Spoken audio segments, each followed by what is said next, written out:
Aligarh university off campus മലപ്പുറത്തിന് നഷ്ടപ്പെടുത്തരുതെന്ന് ആവശ്യപ്പെട്ടുകൊണ്ട് മലപ്പുറം ജില്ലാ മുസ്ലിം league കമ്മിറ്റിയുടെ ആഭിമുഖ്യത്തിൽ കലക്ടറേറ്റ് പടിക്കൽ നടന്നുകൊണ്ടിരിക്കുന്ന ധർണയുടെ സന്ദേശം ഗ്രാമാന്തരങ്ങളിൽ എത്തിക്കുന്നതിന് വേണ്ടി മലപ്പുറം ജില്ലാ മുസ്ലിം യൂത്ത് ലീഗ് കമ്മിറ്റിയുടെ ആഭിമുഖ്യത്തിൽ ഇന്നലെ കാലത്ത് ആരംഭിച്ചിട്ടുള്ള 4 മേഖലാ ജാഥകളൊന്നായ ഇന്നലെ പാണക്കാട് സയ്യിദ് ഹൈദരലി ശിഹാബ് തങ്ങൾ കാരാത്തോട് ഉദ്ഘാടനം നിർവഹിച്ച മേഖലാ ജാഥ അല്പസമയത്ത് ഇവിടെ എത്തിച്ചേരും.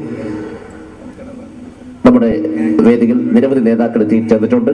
ഈ സമ്മേളനത്തിൽ മുഖ്യ പ്രഭാഷണം നിർവഹിക്കുന്നതിനായി യുവജന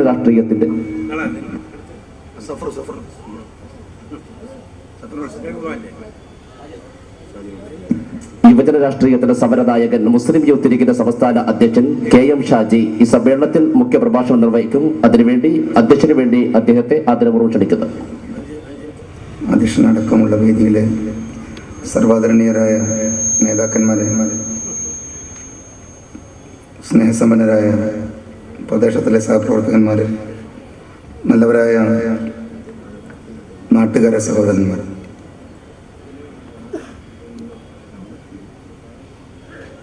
ദേശീയവും അന്തർദേശീയവുമായിട്ടുള്ള രാഷ്ട്രീയ വിഷയങ്ങൾ നിറഞ്ഞു നിൽക്കുന്ന ഒരന്തരീക്ഷത്തിലാണ് ഇവിടെ ഇങ്ങനെ ഒരു പൊതുസമ്മേളനം ഇപ്പോൾ നടക്കുന്നത്. പ്രത്യേകിച്ച്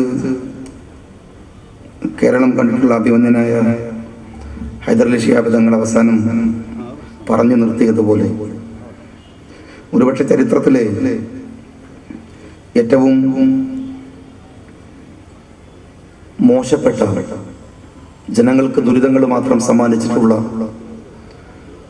ഒരു ഭരണവും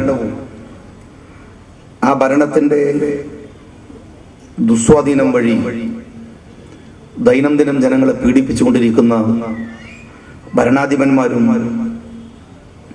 രാജ്യത്ത് തിമിർത്താടിക്കൊണ്ടിരിക്കുകയാണ് ഓരോ നിമിഷത്തിലും. ഏറ്റവും പുതിയ വാർത്ത,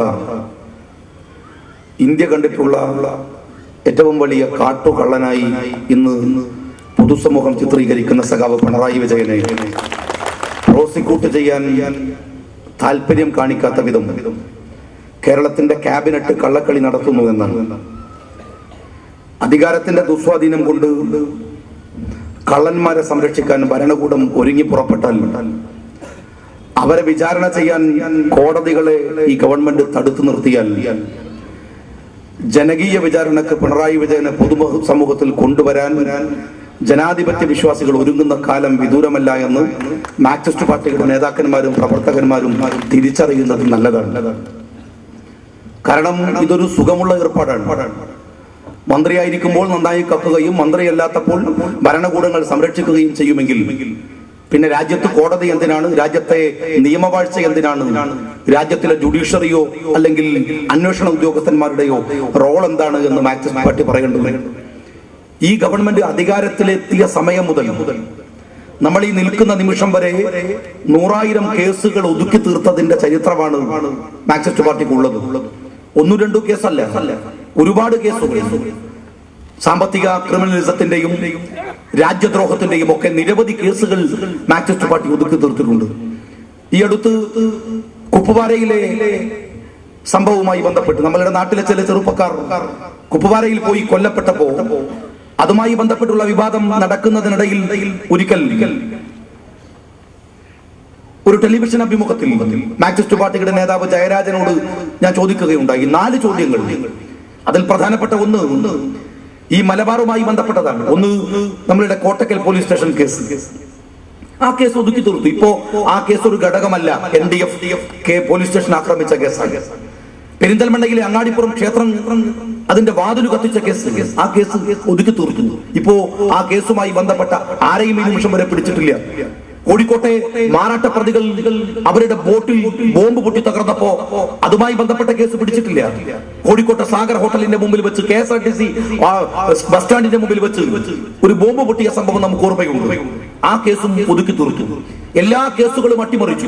ഏറ്റവും അടുത്ത് നമുക്കറിയാം കുപ്പവാരയിലെ സംഭവത്തെ പോലും സഖാവ് പിണറായി വിജയൻ, ഈ ഇന്ന് ജാഥ നടത്തിക്കൊണ്ടിരിക്കുന്ന പിണറായി വിജയനും മന്ത്രി ആഭ്യന്തരമന്ത്രി കോടിയേരിയും കൂടെ NDF എന്ന് പറയുന്ന സംഘടനയുടെ തലയിൽ കെട്ടിവെക്കാൻ ശ്രമം നടത്തുകയുണ്ടായി. NDFുമായി മുസ്ലിം ലീഗിന് അഭിപ്രായ വ്യത്യാസമുണ്ട്. ഒരു വിശദീകരണം ആവശ്യമില്ലാത്ത വിധം അത് പൊതുസമൂഹത്തിന് ബോധ്യമുള്ളതാണ്. പക്ഷെ കുപ്പവാര സംഭവത്തിൽ ഒന്നാമത്തെ പ്രതി NDF ആയിരുന്നില്ല, അബ്ദുൽ നാസർ മദനിയുടെ PDPയും അവരുടെ മജ്ലിസുമായിരുന്നു. ഒന്നാമത്തെ പ്രതി ഏതാണ് എന്നതിന് കൃത്യമായ തെളിവുകളുണ്ട്. കാരണം കാശ്മീരിൽ നിന്ന് ആളുകൾ കൊല്ലപ്പെട്ടപ്പോ കേരളത്തിലേക്ക് പോലീസ് അന്വേഷിക്കാൻ വേണ്ടി പറഞ്ഞത് രണ്ടു കാര്യമാണ്. ഒന്ന്, ഇവർ കേരളത്തിലുള്ളവരാണോ എന്ന് അന്വേഷിക്കുക. രണ്ടാമത്, മജ്ലിസ് എന്ന സംഘടനയുമായി ബന്ധപ്പെട്ട് അതിന്റെ പശ്ചാത്തലത്തെ കുറിച്ച് അന്വേഷിക്കുക എന്നാണ്. എന്താണ് മജ്ലിസ്? കേരളത്തിലെ പത്രപ്രവർത്തകന്മാർക്കറിയാം, രാഷ്ട്രീയ നിരീക്ഷകന്മാർക്കറിയാം, അബ്ദുൽ നാസർ മദനി ISS പിരിച്ചുവിട്ടപ്പോ രഹസ്യമായി രൂപീകരിച്ച സംഘടനയാണ് യഥാർത്ഥത്തിൽ മജ്ലിസ് എന്ന് പറയുന്നത്. ആ മജ്ലിസുമായി ബന്ധപ്പെട്ടാണ് രാജ്യത്തിലേക്ക് തീവ്രവാദികളെ, രാജ്യത്തിന് പുറത്തേക്ക് തീവ്രവാദികളെ റിക്രൂട്ട് ചെയ്യുന്നത് എന്ന വാദം ഉയർന്നിരുന്നു. എന്നാൽ മദനിയെ രക്ഷപ്പെടുത്താൻ വേണ്ടി ഒരു തെരഞ്ഞെടുപ്പിന്റെ മുമ്പിൽ മദനി കുടുങ്ങിയാൽ ആദ്യത്തെ പ്രതിയാവുക മാർക്സിസ്റ്റ് പാർട്ടിയാണെന്ന് തിരിച്ചറിഞ്ഞതുകൊണ്ട് മദനിയെ രക്ഷിക്കാൻ വേണ്ടി കൃത്യമായി ആ കേസിനെ അട്ടിമറിക്കുകയായിരുന്നു. ഇതിന് നിരവധി ഉദാഹരണങ്ങൾ, തെളിവുകൾ നമുക്ക് പറയാൻ സാധിക്കും. കാരണം മരിച്ചുപോയ ചെട്ടിപ്പടിയിലെ റഹീം ആവട്ടെ, മരിച്ചുപോയ ഫയാസ് ആവട്ടെ, ഒന്നാം പ്രതിയായി ഉമർ ഒട്ടുമലിനെതിരെ മത്സരിച്ചിരുന്ന ഉമർ ഫാറൂഖ് ആവട്ടെ, അതുപോലെ തന്നെ കൂമങ്കല്ല് പൈപ്പ് ബോംബ് കേസിലെ ഒന്നാം പ്രതിയാവട്ടെ, ഇവർക്കൊക്കെയും പശ്ചാത്തലമുള്ളത് നേരത്തെ DYFI, പിന്നീട് NDF, അവസാനം മജ്ലിസ് എന്ന സംഘടന. അതുമായി ബന്ധപ്പെട്ടാണ്, PDPയുമായി ബന്ധപ്പെട്ടാണ് മജ്ലിസ് എന്ന സംഘടനയുടെ പരിപാടി ഉദ്ഘാടനം ചെയ്യാൻ ഫയാസിന്റെ നാട്ടിൽ അബ്ദുൽ നാസർ മദനി പോയിട്ടുണ്ട്. മജ്ലിസ് എന്ന സംഘടനയുമായി ബന്ധപ്പെട്ട് ചെട്ടിപ്പടിയിൽ റഹീം അടക്കമുള്ളവർ സംഘടിപ്പിച്ച പരിപാടിയിൽ പങ്കെടുക്കാൻ അബ്ദുൽ നാസർ മദനി വന്നിട്ടുണ്ട്. അദ്ദേഹത്തിന് ഇവരുമായി കൃത്യമായ ബന്ധമുണ്ട് എന്നതിന് നൂറുകണക്കിന് തെളിവുകൾ ഉണ്ടായിട്ടും ഈ കേസ് എന്തിന്റെ പേരിലാണ് അട്ടിമറിക്കുന്നത്? ഒരിക്കൽ ഒരു ടെലിവിഷൻ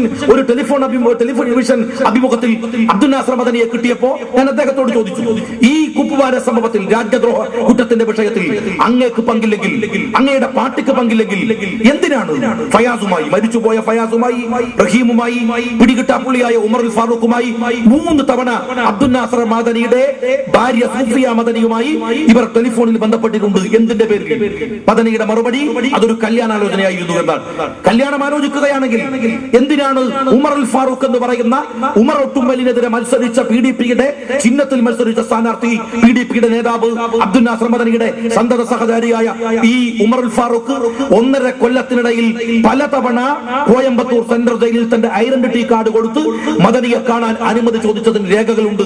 എങ്കിൽ എന്തിനാണ് 1.5 കൊല്ലക്കാലം ഈ കല്യാണ ആലോചന നടന്നോ? തീർന്നില്ല. ഈ പറയുന്ന 5 പ്രതികൾ, മരിച്ചുപോയവരടക്കമുള്ളവർ അബ്ദുൽ നാസർ മദനിയെ മോചിപ്പിക്കണമെന്ന് ആവശ്യപ്പെട്ടുകൊണ്ട് തമിഴ്നാട് സ്റ്റേറ്റിന്റെ ബസ് കത്തിച്ചവരാണ്. ആ കേസിലെ പ്രതികളാണ്. അവിടെയും തീരുന്നില്ല. അബ്ദുൽ നാസർ മദനി ഇപ്പോ ആഘോഷിക്കുന്നത് അദ്ദേഹത്തെ കൊടുക്കാൻ നമ്മൾ ശ്രമിക്കുന്നു എന്നാണ്. പക്ഷേ അങ്ങനെ പ്രത്യേകിച്ച് കൊടുക്കേണ്ട കാര്യമില്ല. കൂമങ്കല്ല് പൈപ്പ് ബോംബ് കേസിലെ ഒന്നാമത്തെ പ്രതി, ആ ഒന്നാം പ്രതിയുടെ മകളെയാണ് ഫയാസ് റഹീം കല്യാണം കഴിച്ചിട്ടുള്ളത്, മരിച്ചുപോയ റഹീം. അതുപോലെ തന്നെ ആ കൂമങ്കല്ല് പൈപ്പ് ബോംബ് കേസിലെ പ്രതിയുടെ 3ാമത്തെ ഭാര്യ ഹൈദരാബാദുകാരിയാണ്. ആ ഹൈദരാബാദുകാരിയുടെ മകൾ നാട്ടുകാരിയാണെങ്കിൽ, അല്ലെങ്കിൽ അദ്ദേഹത്തിന്റെ ഈ നാട്ടിലുള്ള ഭാര്യയുടെ മകളാണെങ്കിൽ, നാട്ടിലുള്ള കുട്ടിയാണെങ്കിൽ ആ കേസിന് നമുക്ക് അങ്ങനെ വിടാമായിരുന്നു. എന്നാൽ 3ാമത്തെ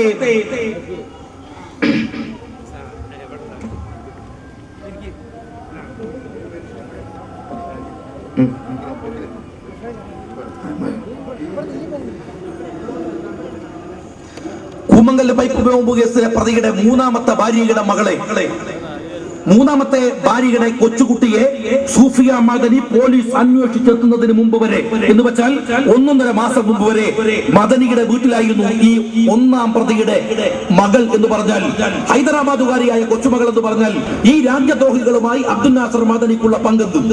ഞാൻ പറഞ്ഞു വരുന്നത് അത് മാത്രമല്ല. കോയമ്പത്തൂർ ബോംബ് സ്ഫോടന കേസിലെ 5ാം പ്രതി അഷ്റഫ്, 5ാം പ്രതിയായിട്ടുള്ള അഷ്റഫ്, ആ അഷ്റഫ് കോഴിക്കോട് വടക്കൻ ഫോറസ്റ്റ്നർ സ്വദേശിയാണ്. അദ്ദേഹം പച്ചക്കുതിര എന്ന് പറയുന്ന മാസികക്ക് DC ബുക്സിന്റെ പച്ചക്കുതിരക്ക് കൊടുത്ത അഭിമുഖമുണ്ട്. കേരളത്തിലെ പോലീസിന് കൊടുത്ത മൊഴിയുണ്ട്. ആ മൊഴിയിൽ കൃത്യമായി പറയുന്നത് എന്നെ തായ്ലൻഡിലേക്ക് ഉസ്താദ് പറഞ്ഞു വിട്ടു എന്നാണ്. തായ്ലൻഡിലേക്ക് പറഞ്ഞു വിട്ടു. എന്നിട്ട് പറഞ്ഞു പാകിസ്ഥാന്റെ ISIയുടെ ചാരന്മാർ താങ്കളെ കാണാൻ വരും, ഉദ്യോഗസ്ഥന്മാർ. എന്നിട്ടോ തായ്ലൻഡിൽ നിന്ന് നിങ്ങളെ കൂട്ടിപ്പോയിക്കോളൂ. 1.5 കൊല്ലം നമുക്ക് കാണാതിരിക്കേണ്ടി വരും. 1.5 കൊല്ലം കഴിഞ്ഞ് ഈ ചാരപ്പണി പഠിച്ച് അവരുടെ പരിശീലനം നേടി താങ്കൾക്ക് തിരിച്ചു വരാൻ സൗകര്യമൊരുക്കും, എല്ലാ സൗകര്യങ്ങളും ഒരുക്കും. അതുകൊണ്ട് മദനി ഇവരോട് ഇദ്ദേഹത്തോട് പറഞ്ഞു, നിങ്ങൾ പോയിക്കോ തായ്ലൻഡിലേക്ക് ടിക്കറ്റ് എടുത്തു കൊടുത്തു, തായ്ലൻഡിലേക്ക് വിസ എടുത്തു കൊടുത്തു. അവിടെ ഓണറൈവൽ വിസയാണ്. അതുകൊണ്ട് താൽക്കാലികമായ വിസ മതി, ഇറങ്ങണമെങ്കിൽ അവിടുന്ന് വേറെ വിസ ഇട്ടാൽ മതി. അങ്ങനെ ഇയാള് അഷ്റഫ് എന്ന് പറയുന്ന ആൾ തായ്ലൻഡ് എയർപോർട്ടിൽ ചെന്നു. പക്ഷെ എന്തോ കാരണവശാൽ ISIയുടെ ആളുകൾക്ക് ഇയാളുടെ